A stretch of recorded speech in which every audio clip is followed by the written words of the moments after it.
Hello, and thank you for joining us for today's webinar, Software Supply Chain Management Trends and Predictions. I'm Kendra Morton, Product Marketing Manager at Revenera. So before we get our experts introduced, and I'd like to just give you a few quick notes to make your experience today hopefully a little bit better.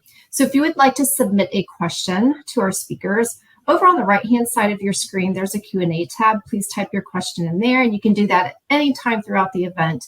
You don't have to wait until the end. We'll take questions throughout. We'll also pause at the end once more, and once we've gotten through all of our topics, to give you another shot at asking your question of our speakers before we finally close things out. And please note that questions are only seen by the speakers and myself. This is hopefully not the case, but things do happen, right? So if you're having any technical difficulty, head on over to the chat and you can message my friend and colleague, Jacob Ward. He's our expert working behind the scenes, and he'll get it all sorted out for you. And finally, we've got some resources for you under the handouts tab that are relevant to today's topics that we'll go through today. So be sure to head over there before signing out and have your pick of reading material to broaden today's discussion. So if you're using or managing open source or third-party components, creating policies, overseeing your organization's IP, if you're responsible for asset management or security, or concerned about the quality of software solutions that you're shipping to customers, then you're in the right place today, as our speakers are going to talk about what they see as some of the highest priority trends here in the coming year. And they're going to take a few minutes up front to kind of go back in time a bit and review what they discussed a year ago as trends to be on the lookout for. And with that, I'll introduce our speakers. Russ Eling is the founder of OSS Consultants, a business dedicated to helping organizations of all sizes manage their use of open source software. They help organizations with everything from scanning and audit services to building an entire open source program. OSS Consultants is an official OpenChain partner and offers services for both OpenChain ISO 5230 for compliance, as well as the security assurance specification conformance. Before starting the company, Russ spent over 20 years in several engineering roles at General Motors. He had the responsibility for designing and implementing a successful open source governance program at GM, which was among the first of its kind in 2013, and was once regarded as among the most comprehensive OSS programs in the automotive industry. As the open source compliance officer, Russ built the OSPO responsible for reviewing software in every part used in every GM vehicle across the globe. Today, Russ and the rest of the team at OSS Consultants offer their recognized industry-leading expertise to help companies of all sizes scan, audit, and report on their software, as well as helping them to create some of the most efficient, comprehensive, and robust open source program offices on the planet. Hi, Russ. Thank you for being here today. Thanks, Kendra. Yeah, good. As the Senior Director of Product Management at Revenera, Alex owns the thought leadership and overall direction for SCA products. Alex Rybak also heads up Revenera's open source program office and is a member of the internal cybersecurity and incident response team. He has been with Revenera, formerly Palameda, since 2006, and has worked in a number of roles that run the gamut, including professional services, technical support, pre-sales support, solutions engineering, and product management. Prior to Revenera, Alex spent 7 years at Selectica under various roles, including professional services, pre-sales support, and solutions engineering. Hey, Alex. Hey, Kendra. All right. So, gentlemen, let's get started. And I think, Russ, we're going to turn it over to you and let you kick it off for us. All right. Sounds good. Thanks, Kendra. So we're going back to what we said in 2022 for our predictions. So we said for number one, we said there'd be more investment to get your house in order. So for me, it was 3 themes come to mind. One was OSPOs received more investment. And according to a recent GitHub report, over 30% of Fortune 100 companies have now implemented OSPOs, or an open source program office, to help structure organizational policies and procedures around open source. And they, like us, we expect that number to increase. The second theme would be tooling. So we definitely saw an uptick in organizations reaching out to help with software composition analysis, or SCA tooling purchase decisions. Perhaps related to that, and something we'll likely discuss on an upcoming slide, budgets have increased to allow for more than one tool when needed. And then the third theme would be investment in time and travel for open source groups and events. Personally, I've noticed a lot more participation in open source forums, from OpenChain to SBOM working groups. In-person events were also starting to get back into swing in 2022. So I think people were looking forward to seeing each other or seeing more people in person. And the Linux Foundation also set a new attendance record for events in 2022, which I think says a lot. Alex, do you want to take over number 2?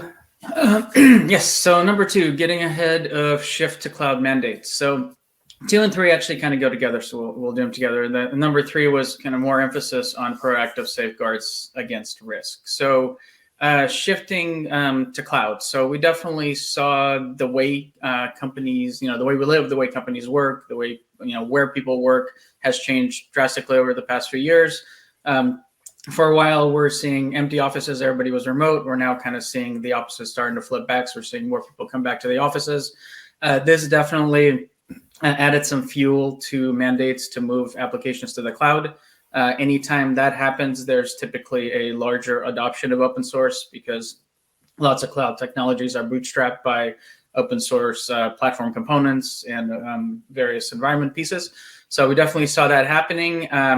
We have seen recently a bit of a slowdown in this, just due to discretionary spending being scrutinized more and more, kind of due to the current economic climate. But in general, we saw that this really caused the need for additional safeguards and advancement of programs already in place. Then jumping to number 3, so what safeguards are we talking about? So certainly more focus on training. We've seen this in our own company. We're seeing this with our customers. Definitely more of a push for developers to be trained on security topics, on open source licensing, and in general, trying to shift as left as possible and eliminate problems versus being able to quickly react to them.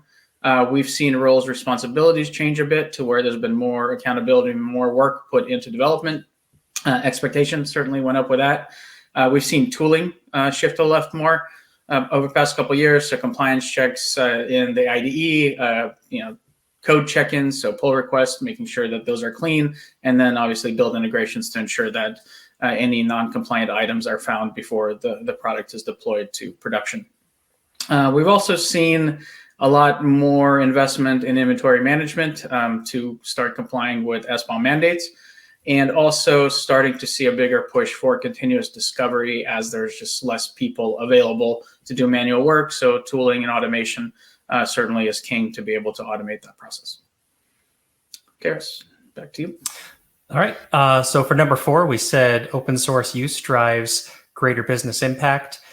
So in 2022, we had an increase in regulatory announcements involving open source. Many were related to SBOM or similar initiatives.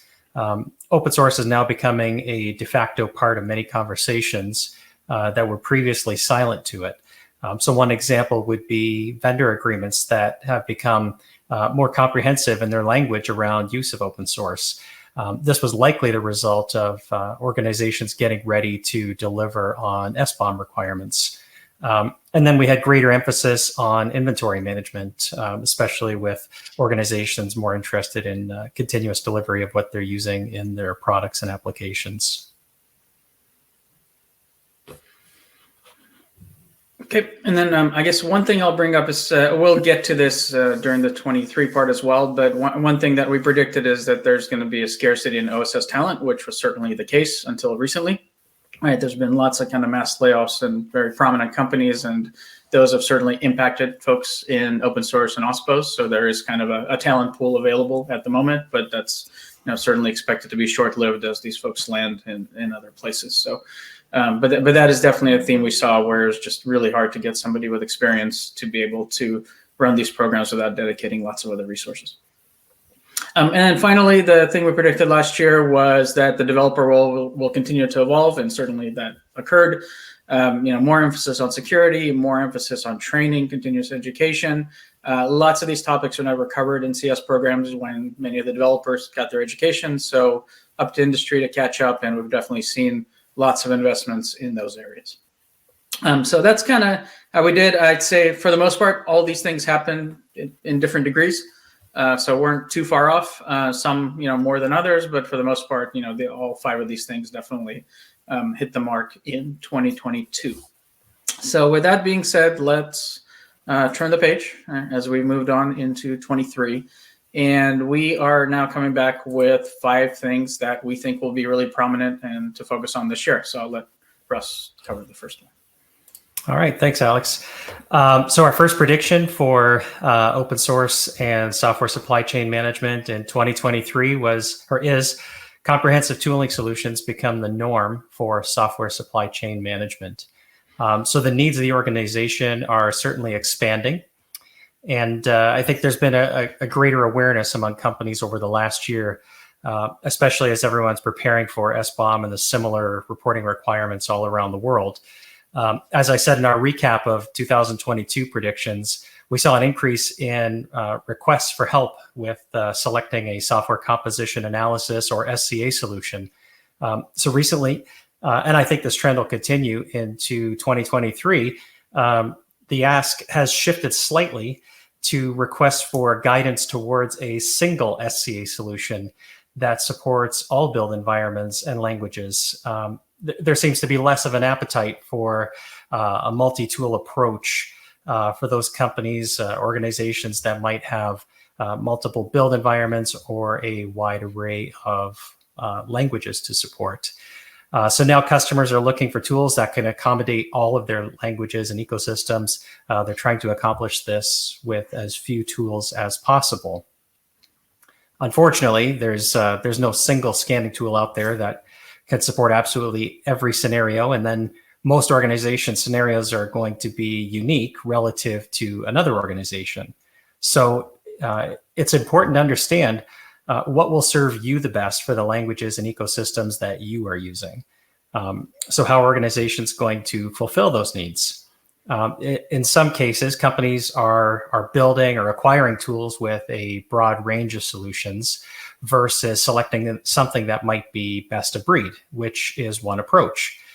Another one might be to consider which single solution gets you the broadest coverage for your needs. So at our company, at OSS Consultants, in our scanning and audit services, we've seen an increase in customers that are requesting a forensic level audit. So code snippets, transitive dependencies, detailed notices reports, and things like that. So much more compared to prior years.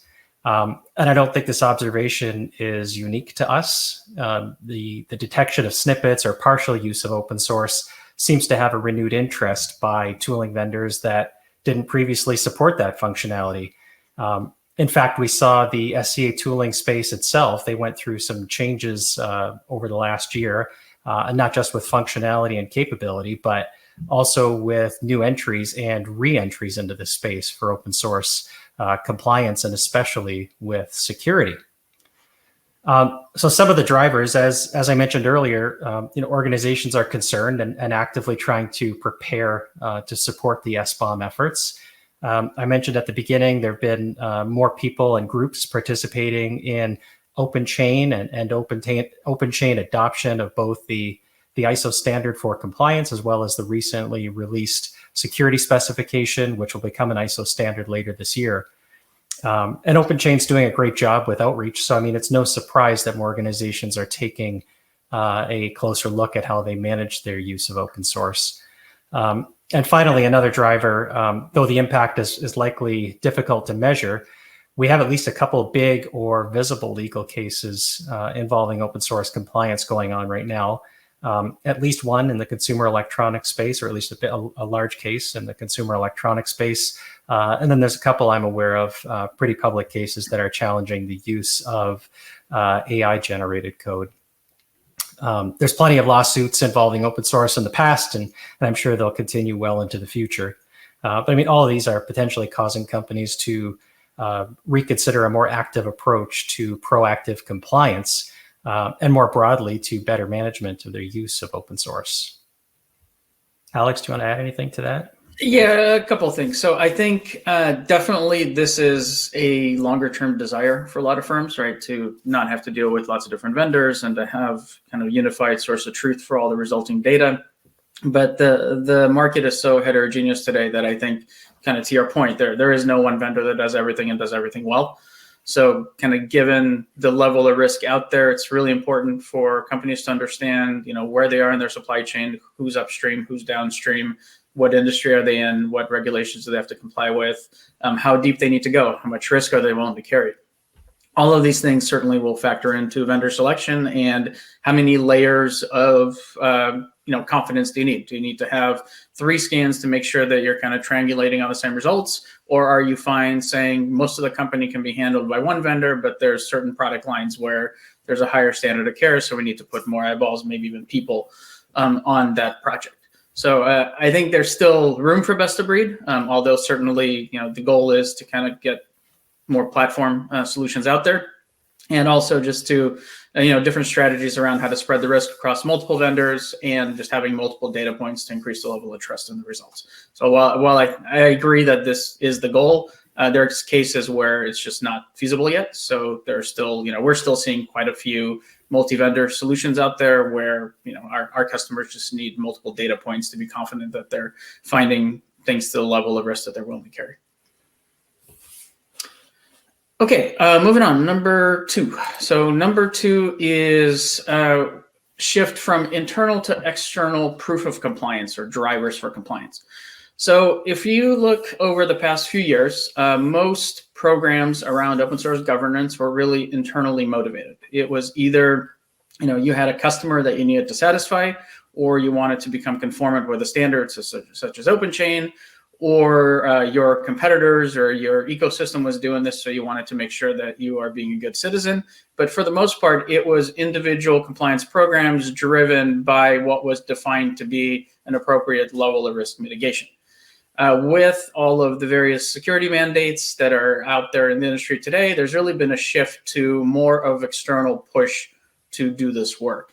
So we're seeing that the compliance programs are being rewritten. They're being updated to conform with industry regulations, executive order, just depending on kind of where you are around the world. If you happen to be in EMEA, there's lots of kind of EU regulations out there.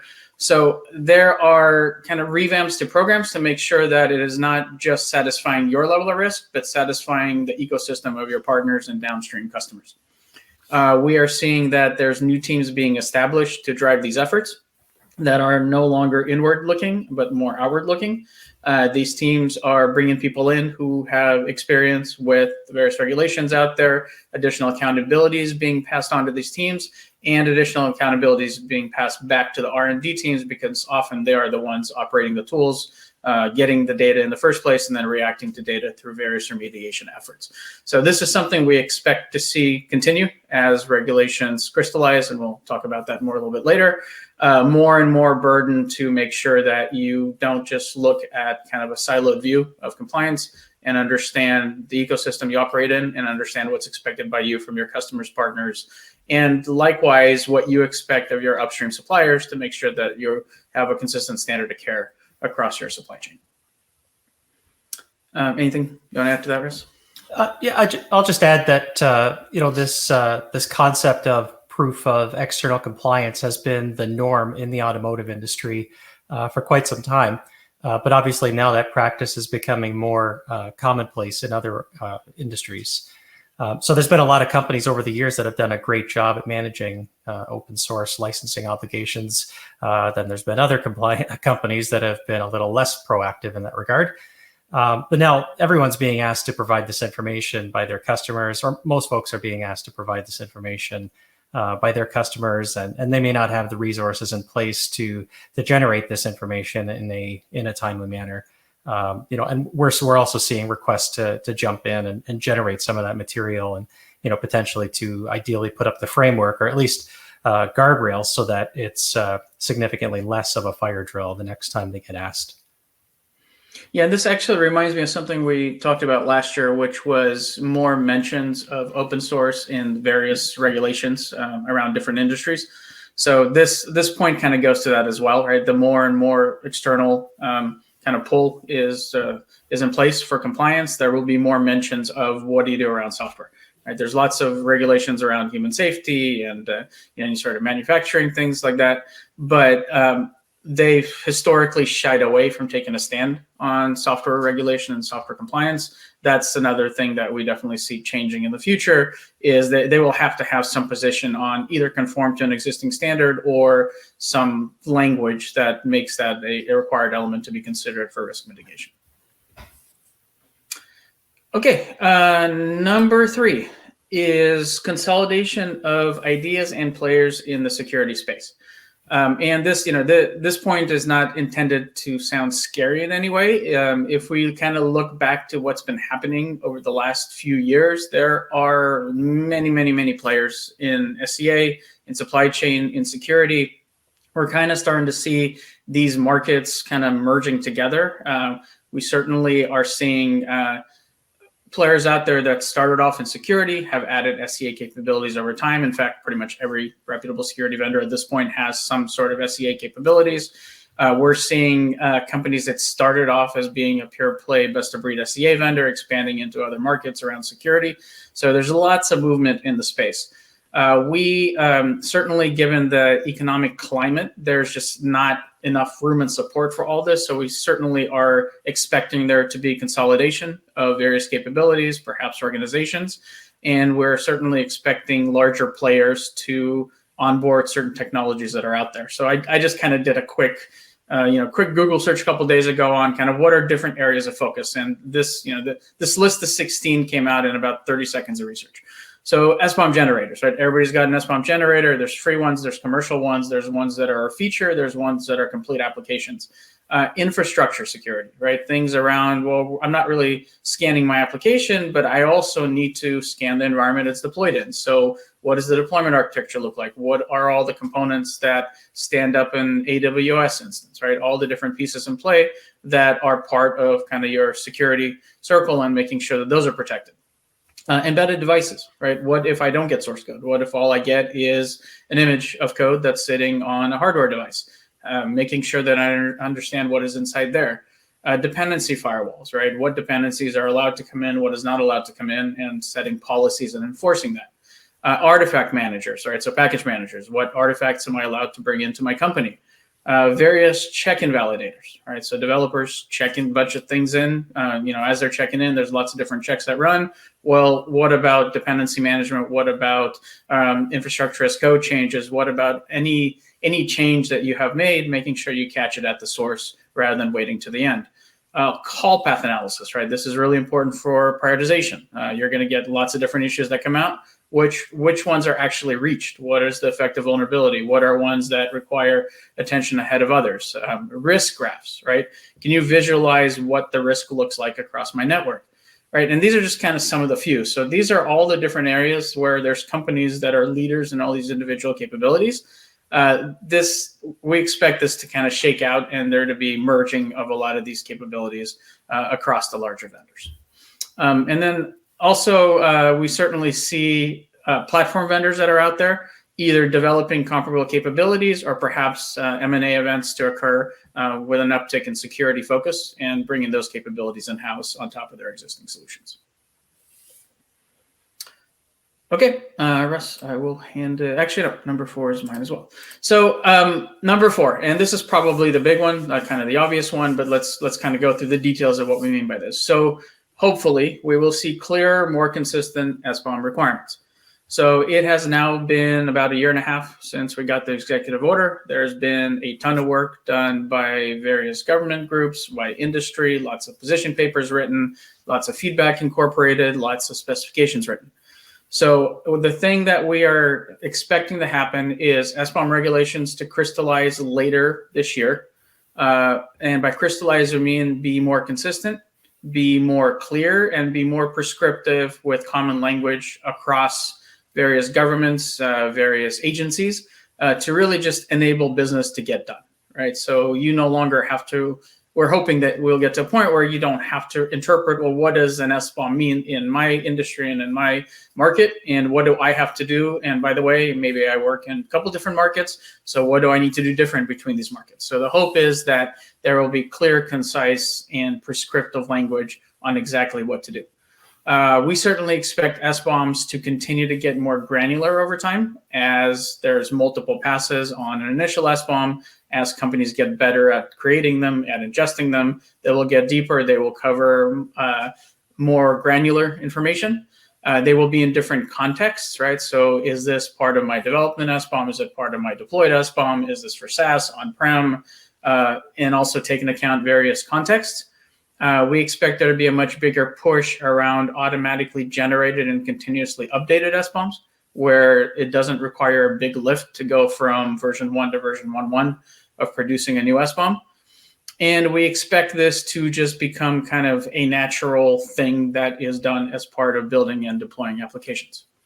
So let's kind of talk about some dates. So there was the OMB memo that came out in September of last year, and there are 5 key dates to be aware of. So the first one was 90 days after the memo came out, which was mid-December. Agencies were supposed to inventory all the software covered by the memo and flag what they considered or what is considered to be critical software. The next key date was 120 days, which would put us in mid-January. And agencies are supposed to develop a process to communicate requirements to vendors and develop a centralized system for self-attestation forms. And CISA was working on a standardized self-attestation form format.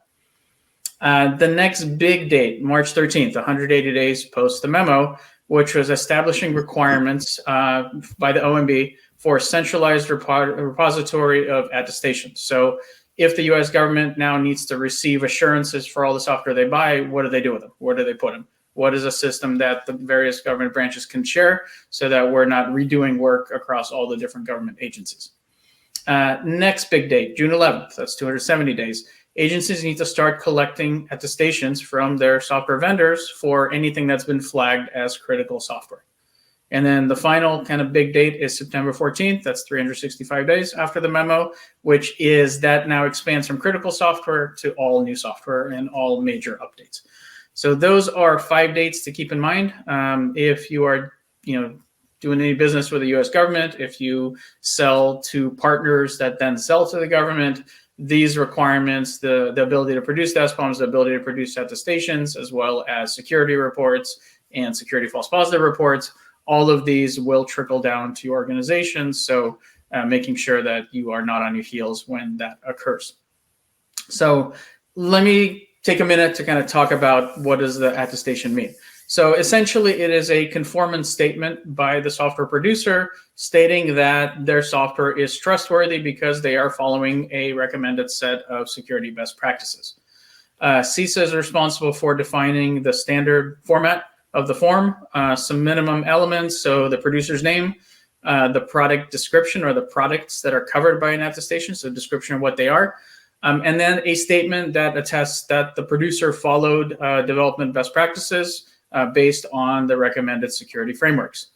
If it is not possible for a software vendor to produce that, then there is a plan of action and milestones, so POA and M, which is to be developed. So essentially a remediation plan on what will we do to become conformant. And that is something that is considered to be private between the software vendor and the software purchaser until it's remediated and essentially matures into an attestation.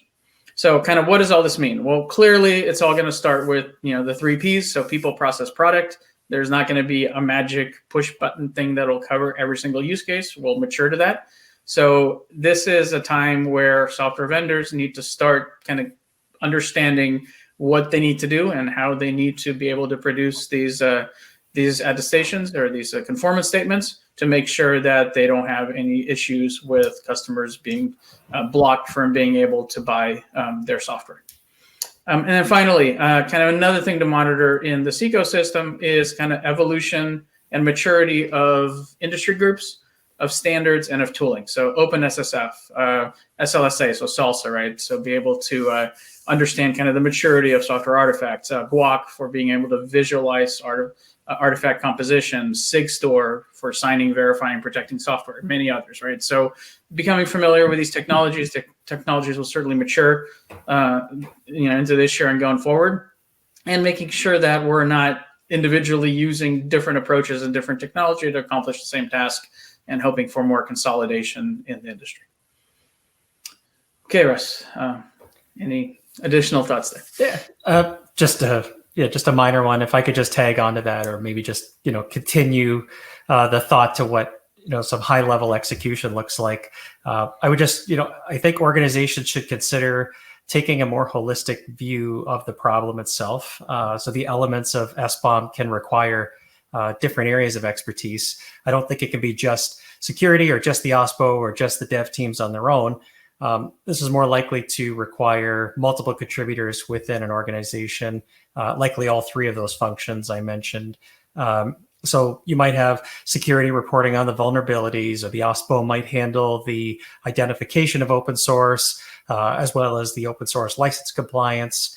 The dev teams might contribute other non-open source third-party software, and potentially any commercial licensing that might be in play for a given product. And then someone or some function would be tasked with pulling together or aggregating all the relevant pieces in order to generate the SBOM. And then I like to take this back to basics a little bit, just because the thought of meeting the SBOM requirements can be daunting for many. Alex, you talked about a lot of scenarios and requirements that are going to be needed in the future. I'd just like to highlight, inventory is critical, regardless of your focus, whether it's SBOM, open source, compliance, the security of open source software. If you've ever heard me speak before at any events, I always say you can't comply, secure, or remediate any software you don't know is there. So don't not do SBOM because it's too big. Start with the basics if you need to, but start somewhere. Yes, I agree 100% with that statement. All right, so the next phase of open source becomes more prominent. So open source is now the rule, and proprietary software is the exception. Most organizations are starting with some open source and then adding their proprietary software on top of that. We find this is evident by many measures, including the growing number of companies that are adopting OSPOs to be centers of competency for an organization's open source operations. As I mentioned in the recap of 2022, there was a recent GitHub survey that showed over 30% of Fortune 100 companies have now implemented OSPOs to help structure organizational policies and procedures around open source. And GitHub, like we do, we expect this number to increase in 2023. And then if you compare that to 2020 or 2021, even, we had to explain to many folks what an OSPO even was or is. Another report I saw, this time it was from OSI, that showed that roughly 80% of survey respondents had an increase or significant increase in their use of open source in their applications. And then less than 20% of those survey respondents said their use of open source either stayed the same or had decreased. From our own observations, we're seeing more understanding of open source licensing in the compliance staff, and we expect that this trend will continue. Again, I think SBOM is a major driver here. The last many years have been about identifying components and vulnerabilities in those components. C-suites across the globe seem to be more interested or involved in open source topics, so potentially inner source or contributions to open source projects. This is a bit of an interesting shift compared to years past. Additional perspectives coming to open source due to more users and more awareness. And then more community participation is creating additional perspectives on licenses, which has led to a new-ish generation of license types. One example would be the ethical source licenses that are, they now seek to support the service of human freedom. So overall, I think 2023 will be an exciting year in open source. Alex, do you want to add anything to that? Or? Yeah, I've got a few stats that I think could be interesting for folks. So the first is kind of the maturity of open source, and not so much even the maturity of open source itself, but the maturity of how people interact with open source. So I always look at level one was using open source, right? There's companies have been doing it for years, but simply, it makes my life easier because I don't have to spend my engineering time on developing kind of core capabilities, and I can leverage, move faster to market by using somebody else's work. So that was kind of level one. Level two was really starting to contribute to open source. So I'm not just consuming, but I'm also contributing fixes. Perhaps I am contributing my company's code in a proper way to an open source project. Perhaps I'm starting my own open source project. And we're starting to see a lot more of level three, which is starting to sponsor open source. Right, so you're not just a passive participant, but you are understanding where you have dependencies on various projects. I mean, we clearly saw this with Log4j and others where everybody was impacted by something that a couple or three people were maintaining in their spare time, not paid, kind of, that started off as a hobby, perhaps became a little more, but their livelihood didn't depend on maintaining that component, but everybody in the world was using it. So it's kind of whether they sought it or not, there was now suddenly a burden placed on these maintainers. So we kind of moved from using to contributing to sponsoring. So that's kind of one point I wanted to make. If you look at GitHub, right? So there are roughly around 60 million new repos created year over year. And that doesn't seem to be slowing down. It's fairly steady, but it's not slowing down. So certainly much more code is kind of getting out into the wild. The other thing that I found kind of interesting is back in 2020, so the GitHub Octoverse report published that 72% of Fortune 50 companies were using GitHub Enterprise. The following year, that number jumped to 84, but now it's 84% of the Fortune 100. All right, so 84 out of 100 top companies were not only using open source, but were using the tooling that makes it easier to get access to open source. So certainly it's now become a core tool in the developer toolbox. And it is something where it's not just a few people bottom up pulling things in. It is now just part of the corporate strategy and part of the development ecosystem at the company. And then the last point I wanted to make is actually I listened to another webinar a few days back, and Dwayne, who's the director of open source, had indeed make this point that I really liked. I hadn't kind of thought about it before, but the U.S. government is the largest employer in the country, right? In turn, they end up being the largest consumer of software in the country, so they're the biggest customer we got, and they are then in turn the largest user of open source. So kind of to Russ's point that don't stop just because it's kind of overwhelming and maybe scary to comply with SBOMs. Well, there's the U.S. government that's got huge pull and huge force, and maybe moves slow, but they'll get there. So if you're going to do anything, to me, like the most daunting thing is not even that. It's just kind of following everything that's happening, right? There's so many dates and so many regulations and so many voices out there that it's just impossible to capture it all. So if you do nothing else, follow what the government is doing, because that's going to permeate in lots of different industries, right? They're going to have the most money to spend. They're going to have some of the biggest risk to mitigate. And whatever the U.S. government does will eventually leak into other countries, will leak into as best practices to other industries. So if you do nothing more than that, just make sure you kind of stay up to date with what is happening there, how the software purchasing regulations mature over time, and just assume that whatever is being done there will permeate into the industry that you happen to operate in if you don't sell to the U.S. government. Okay, so Russ, anything you want to add to that point? No, that's good.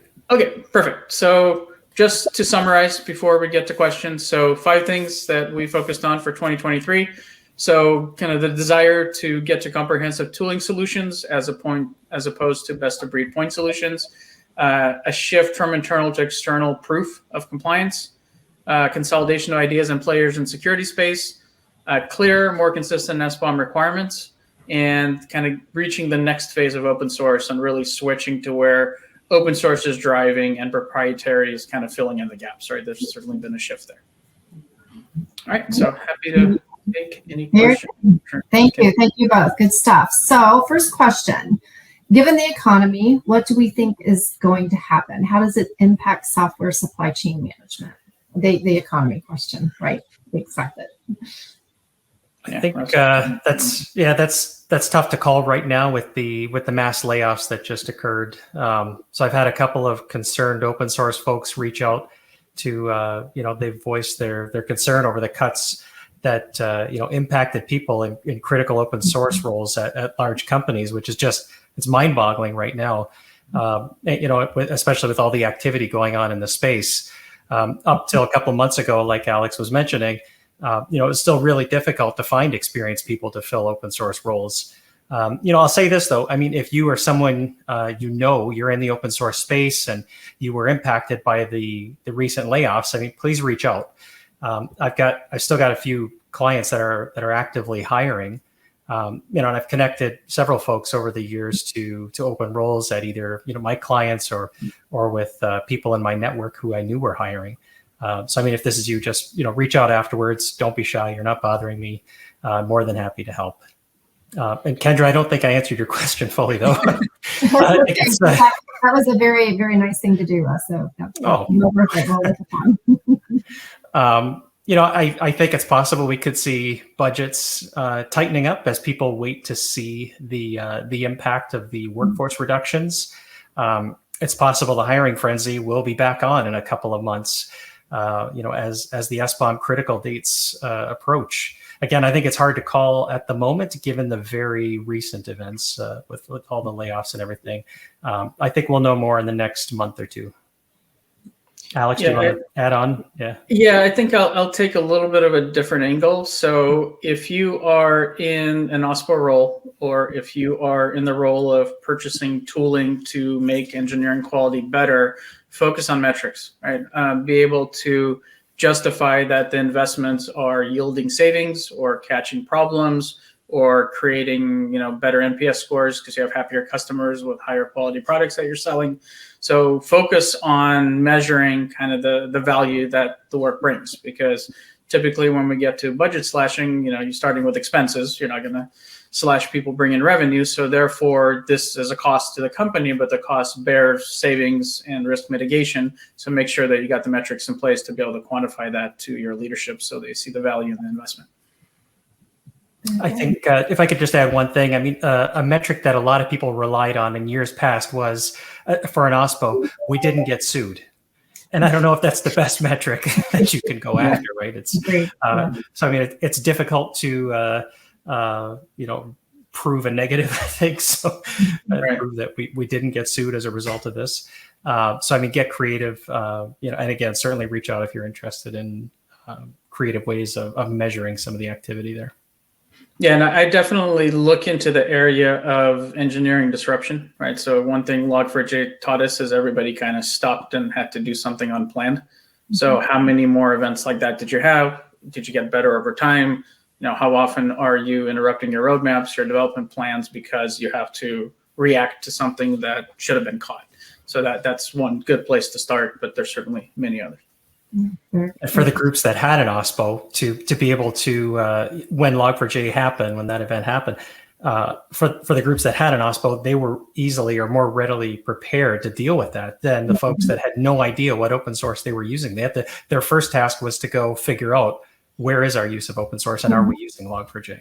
Yeah, very good. Yeah, all good advice. So do you advise organizations to keep a private repo of open source libraries? Let's take that one. Yeah, so I guess I'll start on this one. So we have for years recommended this as something to be considered as a best practice. It's kind of a double-edged sword. So on one hand, it's a great philosophy because you are creating a safe set of components to use, because before they get in there, they get fully vetted, and the risk has been mitigated once, and it could be those components can be used by many folks in the organization. However, it could slow down development, right? Before somebody uses it, it has to go through all the gates to get into kind of your blessed repository. That's something that could slow things down. So I think it's a good practice. I think if organizations are able to have a way to let developers continue with a provisional approval until something is deemed to be not allowed, or kind of a quick no and maybe a long yes, to understand that there's things that will never make it in, or there's things that will make it in, but there's certain obligations that have to be incurred. but certainly is a good strategy to kind of contain the risk and not have to look at the same thing over and over and over again. Mm-hmm. And this one is somewhat similar. Is it helpful to maintain a centralized list of open source components that meet my particular organization's standards? I don't think it's as valuable to publish a list of open source under the context that open source can only be used if it's on this list. I don't think that's practical. The amount of available open source grows daily by the hour, right? So on the other hand, I mean, it's extremely valuable for a company to identify all of their open source usage. So presumably anything in current use would or should meet the organization's standards. And then if that list could be published internally, a developer could always see if something was in use or has been previously approved for use, potentially making the decision to use open source that much easier. I mean, there's a whole bunch of things you can do with that data once you have it in place. Mm-hmm. Yeah, I'd say I'd probably put my efforts into something more tangential, such as doing a good job building your catalog of what you use and making it queryable rather than publishing a list. So if I'm looking for a component that accomplishes something, well, has anyone else done that at the company and what did they use? I think that would be a helpful thing to not only short circuit my research, but also make sure I'm arriving at something that's already been pre-approved. But I think, publishing the list, to Russ's point, they become stale very quickly and you can never keep up. So effectively what you're talking about is build your SBOM, maintain it and make it searchable, and maybe add attributes to to tag what these components do and what they do for you, and make it easy for other developers to piggyback off that data for component selection in the future. Very good. I'm seeing one more question. So just a reminder to our audience today, we're nearing the end. Last chance if you want to go ahead and submit a question. So this is the last one I'm seeing, gentlemen. How do we align, and I think it's a good one, right? I think it's very relevant. How do we align our interests and actively partner both ways in the software supply chain to incentivize partners and third parties to proceed with the right policies and best practices? It's a good one. I'm a big fan of people just, asking if they have a question. Anyone can reach out to me if they have a question. I mean, I'm happy to share experiences and best practices.